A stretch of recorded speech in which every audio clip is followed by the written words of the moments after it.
Всемирные игры кочевников – грандиозное событие, которое останется в новейшей истории Кыргызстана.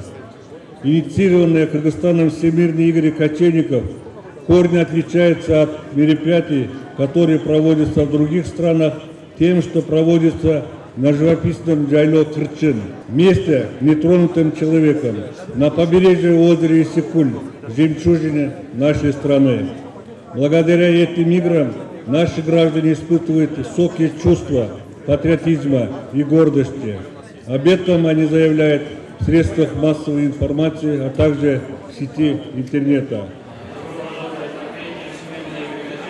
На эти спортивные мероприятия по электронной системе зарегистрировалось более 2500 спортсменов из 82 стран мира. На сегодняшний день, к 10 часам сегодняшнего дня, прибыли более 1500 спортсменов, более 200 судей из 62 стран мира и 11 субъектов Российской Федерации.